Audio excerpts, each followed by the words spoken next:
Hey everyone, it's your boy Bosky, and I'm back with another episode. Recently just finished filming a couple of shoots with Haylee. She's a model based out here in New York. We filmed content outside in Soho a few times, and I wanted to share that work with you guys. So I'm getting more into photography. On the last shoot, I was able to bring my niece.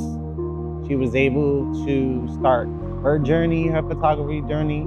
I gave her one of my cameras and we worked on composition, nothing else. I set up the camera for her based on where we were shooting at that particular time so she could just focus on getting shots. I think that's very important. I didn't want to overload her or stress her with the technicalities of operating the camera.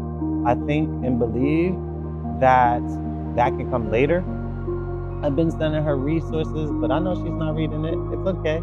But the good thing is, one day she will. Hopefully she will. That's the goal. And when she does, she'll be able to have these internal thoughts in her formative years that will allow her to progress and transcend into someone that's great at doing this particular skill. I'm still learning this skill. So, hey, I'm just looking to elevate, and working with Haylee has allowed me to begin that process. She's amazing to work with.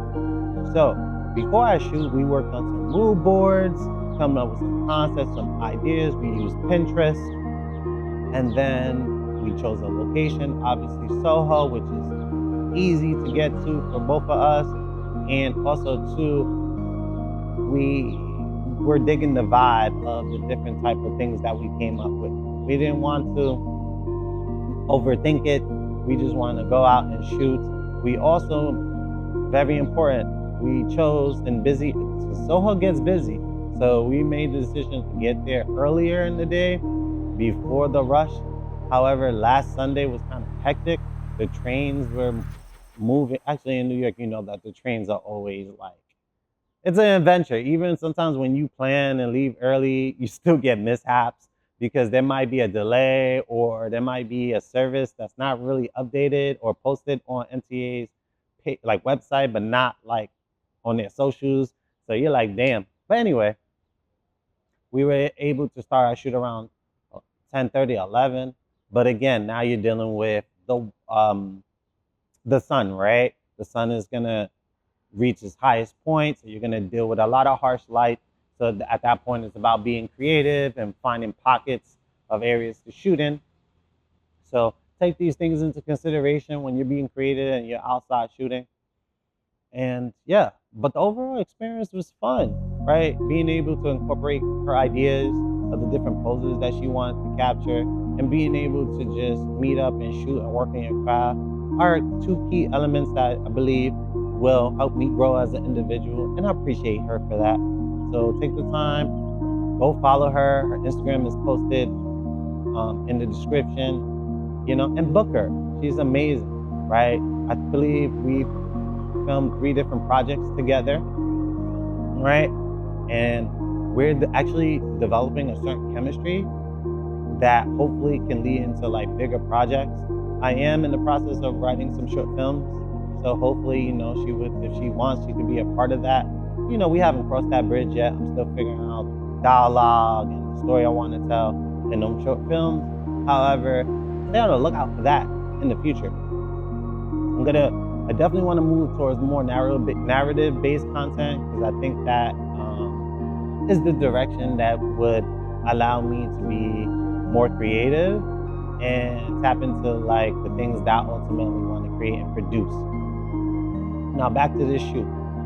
So again, having the opportunity to meet with her and shoot downtown was amazing. We did a lot of pre-production work before we actually got there.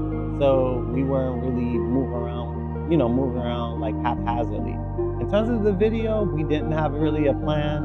I was just gonna capture aesthetic shots and then I just wanted to improv and post. As we continue to work together, I'm gonna switch that up. We're gonna be more intentful in the type of video content that we wanna create so we can more or less capture different vibes and just have an overall good game plan instead of just trying to like capture shots and just mashing them later and post and be like, oh my God, that's amazing. I mean, I do that from time to time. Actually, I'm really good at that. That's how I get paid, to be quite honest with you. However, I want to be more intentful in the story I want to tell to people, because the goal is to move towards more storytelling based creative content and create that consistency, so that way it can live within me and be more of a structure and a part of my life. So that way it's just second nature. Everything I do has to be some sort of story, at least for a little bit moving forward. And that, with that mindset, right? I want to, like I said, I've been wanting to make that change and delivery of my content, because shooting other people projects and just doing, the short form, quick content that doesn't really speak out loud to anything or have no point, I'm kind of losing my mind with. Again, like, I understand it. It's what keeps the machine going and the people going, and it's what pays my bills, quite honestly. However, I want to add that element to it, because I feel like that would keep me from losing my soul and my passion, right? So yeah, that's it. I just wanted to keep this video short. I am, again, going to show people more of my process, the behind the scenes of things, because I think that's where I can provide value. And then I'll do more talking head videos, where I'm just going over different things and speaking about different experiences as a videographer here in New York City. So next time, it's your boy Bosky. It's Bosky, Peace. bitch.